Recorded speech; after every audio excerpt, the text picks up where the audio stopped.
কাউকে অসম্মান করতে গেলে শিক্ষার দরকার পড়ে না, কিন্তু কাউকে সম্মান দিতে গেলে শিক্ষার দরকার হয়। আর সেটা হলো বাবা মায়ের শিক্ষা। ছেড়ে যাওয়ার সিদ্ধান্তে যে অটল, তার কাছে নিঃস্বার্থ ভালোবাসার একটা অভিনয়। যারা বেশি মিষ্টি মিষ্টি কথা বলে, পিছন থেকে ছুরিটা তারাই আগে মারে। প্রতিদিন অন্তত 1% হলেও নিজেকে উন্নত করবেন। বছর শেষে দেখবেন মোট 365% হয়েছে। যে কোনো সম্পর্কে পাসওয়ার্ড হচ্ছে বিশ্বাস। মানুষের বেঁচে থাকাটাই অস্বাভাবিক, মরে যাওয়াটা স্বাভাবিক। আজ হয়তো সময়টা খারাপ, কিন্তু সারা জীবন থাকবে না। তবে আজ যাদের চিনে নিলাম, তাদের সারা জীবন মনে থাকবে। অতিরিক্ত আপন হতে যাবেন না। দুঃখ ছাড়া কিছুই পাবেন না। রব সবাইকে সবকিছু দেয় না। হয় কাউকে দিয়ে পরীক্ষায় ফেলেন, নয় কাউকে না দিয়ে ধৈর্যের পরীক্ষা নেন। জোর করে কোনো কিছুই পাওয়া যায় না। ভাগ্যে থাকলে কেউ কেড়ে নিতে পারবে না।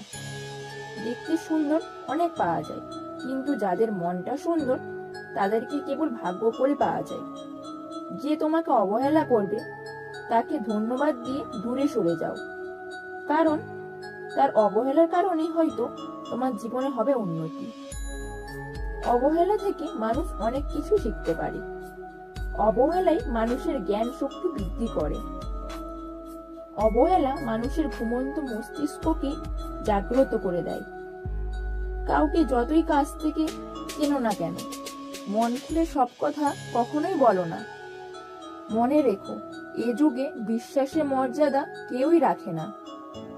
জীবনে যদি বারবার পড়ে যান, তবে পথটাকে বদলান, স্বপ্নটাকে নয়। কারণ একটা গাছ তার পাতা বদলায়, জায়গা নয়।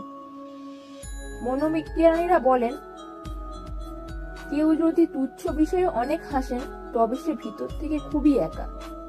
যদি কেউ অতিরিক্ত ঘুমায়, তাহলে সে অসুখী। যদি কেউ কম কথা বলে, কিন্তু যেটুকু বলে খুব দ্রুত বলে, তাহলে সে কিছু গোপন করছে। সে কাঁদতে পারে না, কারণ সে দুর্বল প্রকৃতি। যদি কেউ অস্বাভাবিকভাবে খাবার খায়, তাহলে সে কোনো মানসিক চাপে আছে। যদি কেউ একটুতেই কেঁদে ফেলে, তার মানে সে নিরীহ এবং কোমল হৃদয়ের। যদি কেউ ছোটখাটো বিষয়ে রেগে যায়, তার মানে তার ভালোবাসার দরকার। কথা বলতে যতটুকু যোগ্যতা লাগে, নীরবতা অবলম্বন করার জন্য এর চেয়ে অনেক বেশি যোগ্যতা লাগে। সারা পৃথিবীতে কার্পেট বিছানোর দরকার নেই। ঠিক তেমন, যদি তুমি শান্তি চাও, তাহলে নিজেকে বদলানোর চেষ্টা করো। সৎ এবং মহৎ লোকেদের সমালোচনা করা খুবই সহজ, কিন্তু তাদের মতো হওয়াটা অনেক কঠিন। প্রেম করলে ঝগড়া হবে, ঝগড়ার পর যদি আবার দুজনের মিল হয়, সেটাই ভালোবাসা।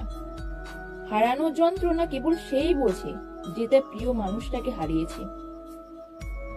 মানুষগুলো কেমন যেন হয়ে গেছে, কেউ প্রয়োজন ছাড়া খোঁজ নেয় না।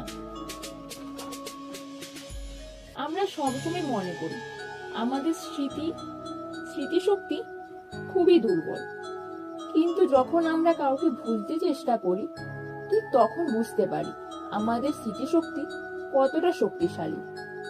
স্বার্থপর মানুষরাই জীবনে ভালো থাকে, বাকিরা তো কেবল অপরকে ভালো রাখে। মানুষ কখনো ইচ্ছে করে বদলায় না। কিছু মানুষের অবহেলা, কিছু মানুষের স্মৃতি, কিছু মানুষের ব্যবহার আর পরিস্থিতি ও সময় মানুষকে বদলাতে বাধ্য করে। জীবন অভিজ্ঞতা থেকে বলছি, যত একা থাকবেন তত ভালো থাকবেন। বছরের পর বছর ধরে একটা মানুষকে কখনোই ভালো লাগতে পারে না। যদি লাগে, তবে সেটা ভালো লাগা না, সেটা আসলে ভালোবাসা। যে ব্যক্তি তোমাকে সত্যবাদী বলে বিশ্বাস করে, তার সাথে মিথ্যা কথা বলা নিকৃষ্টতম বিশ্বাসঘাতকতা।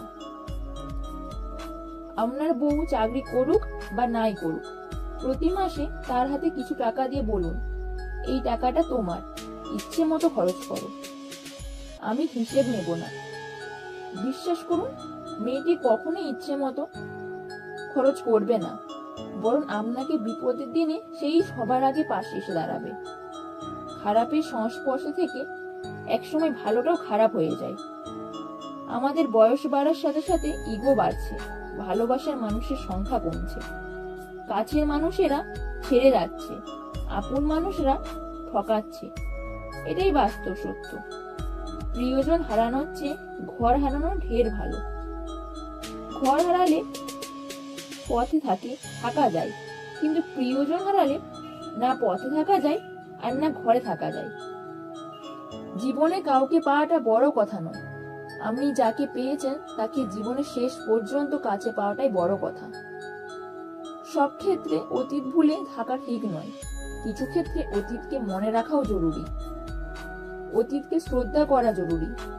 কারা আপনার বিপদে পাশে ছিল, কাদের মাধ্যমে আজ আপনি সফলতার চূড়ায় পৌঁছাতে পেরেছেন, ইত্যাদি। এসব আপনি কখনো ভুলবেন কি করে? কেউ যদি আপনাকে খুব বেশি প্রায়োরিটি দেয় তাহলে ভাববেন না মানুষটা অনেক সস্তা। আপনার কপালটা অনেক ভালো, কারণ পৃথিবীতে এত মানুষ থাকতে সে আপনাকেই প্রায়োরিটি দেয়, আপনাকেই সবসময় বোঝার চেষ্টা করে। আপনার কাছে এই অতিরিক্ত প্রায়োরিটিটা অনেক সময় বিরক্তির কারণ মনে হতে পারে।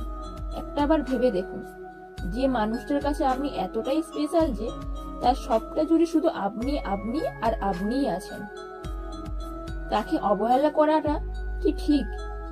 তার প্রায়োরিটিটাকে মূল্য দিতে শিখুন, হোক সেটা বন্ধুত্ব, ভালোবাসা কিংবা বেস্ট ফ্রেন্ডের সম্পর্ক।